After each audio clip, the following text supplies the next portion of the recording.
Board and Cabinet member. I have come here today with a group of students to represent some concerns that we share with many other students at our school.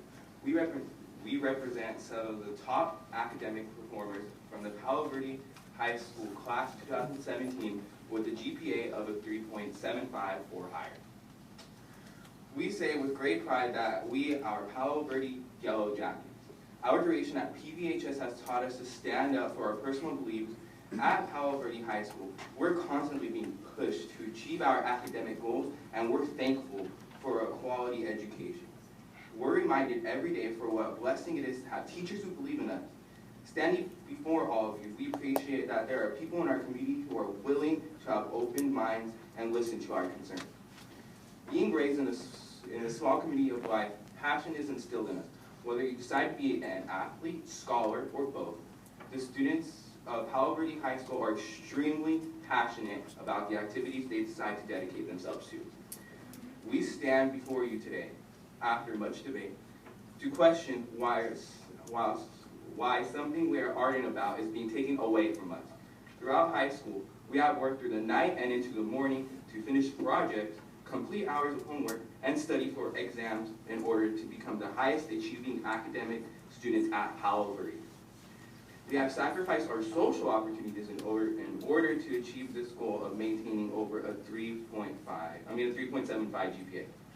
We did this to improve ourselves so that one day we could attend the college of our choice, obtain our dream occupations, and prove to ourselves that anything is possible. Therefore, we are speaking about our concerns and questioning why our class has treated differently, lost opportunities, and being denied the recognition that so many others before us have been given. Go boy. My name is Andrew Marlowe, and I'm going to be continuing the speech. So, students who wish to have over a 3.75 GPA aspire to take the most rigorous classes in order to further our education. Palo Verde High School is a small school, so we understand that we cannot have every advanced placement class. However, this should not stop us from learning and being able to take these enriching classes that are crucial to our success as we advance to the next step in our education. The program Fuel Ed is used at Palo Verde High School for the students in the remediation and need credit recovery. The administration for the past 4 years has failed to inform the students that there's a component in the Fuel Ed program that offers A through G university requirement classes that are not offered on campus and AP classes that are not currently offered. Did you know that this program offers over 14 AP classes in 5 foreign languages? Fuel Ed is mainly focused on the advancement of students by providing classes that cannot be taken on campus, credit recovery, secondary classes. But for some reason, when previously asked this year, the same administration who allowed for students to take AP Fuel Ed classes for early graduation and to avoid specific teachers rejected certain students from taking AP Calculus or even Calculus on this exact same program, a course that is no longer offered at the high school. Now that the seniors do not have AP Calculus or even Calculus, some universities are questioning why they did not take a calculus class, therefore they are not able to start at the same math level as their peers.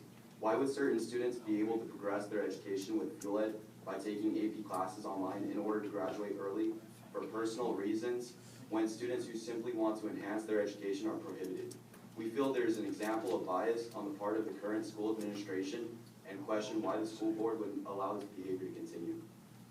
In the first semester of our junior year in 2015, our class was punished because approximately 40 students were involved in a cheating scandal in the AP language class during midterms.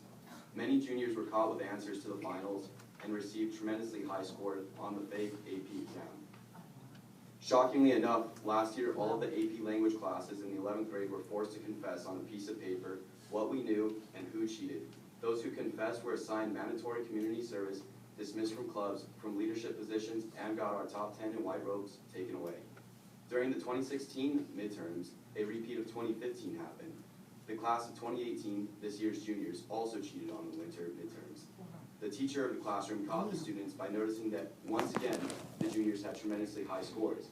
This teacher brought this to the attention of the head of administration, yet it was dismissed and nothing was ever done about the cheating scandal, or at least was not publicized like the previous class, and nobody was given the same punishment we were given. Go boy. Hi, my name is Tanner Browder, and I will be continuing the speech. A few months later in 2016, our class was required to take the new standardized test, the SBAC. I am sure that you have analyzed the results and noticed that our scores were far below what was predicted from us. The reason for this drop in our scores lies squarely at the feet of the administration, who lied and bullied our class into participation in a test which does not matter to us. Lies that we were told include, if we don't take the SBAC test, it could jeopardize our admission into colleges. If we did not take the SBAC, we would be dropped from ASB. If we did not take the SBAC, we would have to do a 7-page essay, and it would be graded by the administration. We would be sorry that we did not take this SBAC. After looking into these statements prior to the test administration, we found that the colleges do not want your scores, that legally you cannot punish for not taking the test, that you cannot be kicked out of clubs, and that the alternative assignment given cannot be used against your grade. Once we found out that we were being bullied and lied to, the vast majority of students decided to opt out or failed to give their best effort on this test. As you can see, this kind of relationship between administration and students is not conducive to high performance on the achievement test. At the beginning of this year, our senior year, the administration placed the majority of AP classes during the last portion of the day, meaning that students only have 5 classes, or sports are at a huge disadvantage. Students who have completed their A through G university admission requirements have the option to not have a 6th or 7th period due to jobs or extracurricular activities. Students that play sports are also at a disadvantage here due to the fact that if they decide to take the afternoon AP classes, they would frequently miss them because of their sporting events. Past practice has been that AP and other rigorous academic classes are offered early in the day. This way seniors and athletes would not miss class and had the ability to better succeed in these classes if they so choose. The optimized schedule practice was abandoned for the class of 2017, and almost all AP classes are offered during 5th period or after lunch, making it almost impossible to participate in these classes as a student athlete or while holding down a job.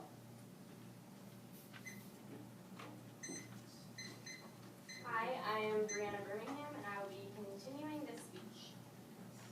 Tilt that down a little bit. Yeah, sure. All right. So this year during lunch, the gates are open when the bell dismisses the students for lunch. Students are only given 5 minutes to exit the campus before the gates are locked. This sounds like a good idea, however, it is not factored into the decision that many students who are in good standing and can leave the campus have club meetings or are detained by teachers, which is beyond their control. In the past, staff stood at the gate during the entire lunch break checking IDs, allowing students to leave campus throughout the break. Many times, seniors are locked in during lunch and staff cannot be found to unlock these gates, causing us to be late to jobs and other commitments. It has also been practiced that if we are locked out, we could check out through the office, but this practice has also been changed, and now we are not allowed to go through the office. Why is there not someone appointed to man at least one of the gates throughout the lunch period, just as it has always been since the gates were implemented? Since the start of our freshman year, we were promised that by achieving top 10 of our class at the end of our senior year, we would be honored with white robes at graduation. As this year draws to a close, it is apparent that our academic achievements will not be recognized. To us, these white robes are a symbol of perseverance, dedication, and academic achievement at Palo Verde High School.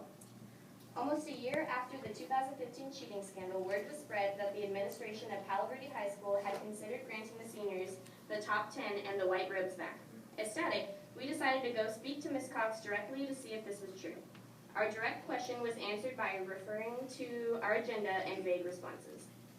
By Ms. Cox, we were told specifically that they did not have to tell us who was in top 10 until the 174th day out of 180 days of the school year. The PVHS's rule book states that the top 10 students of the graduating class shall be selected at the conclusion of the first semester of the senior year. The information the administration gave us was directed towards the valedictorian and salutatorian, in which they would not be informed until the 174th day of their selection.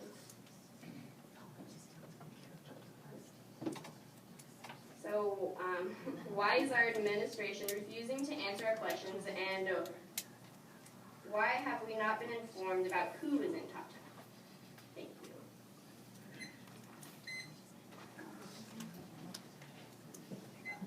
How does this work for everybody? Can you hear me? Okay. My name is Oscar, I will be finishing the speech. The top 10 white robes were taken away in 2016 and were not mentioned in the 2017 agenda.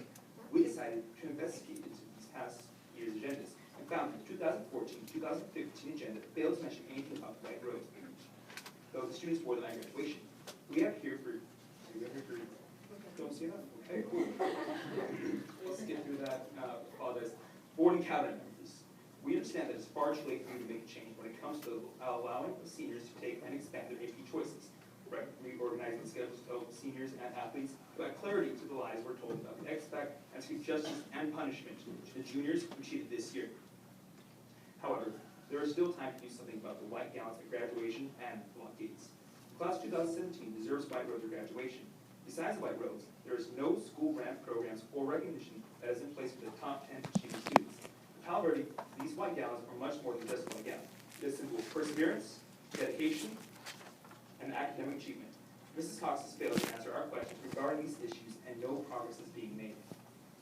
We ask you, the board and cabinet, to provide us with answers for the following questions. Why would only certain students be able to utilize Fuel Ed to take AP classes online in order to graduate early and for personal reasons, but other students who want to maximize their education opportunities are not allowed? Why was the class of 2017 punished when the class of 2018 was not? Who can give us the final decision on whether or not we will have white roads, and what is the final decision? Why is Ms. Cox insisting on playing coy and evading our answers to our questions? Why can't we be informed in a timely manner about who the top 10 are? We thank you for listening and for your time. We look forward to hearing your answers to our questions. Thank you.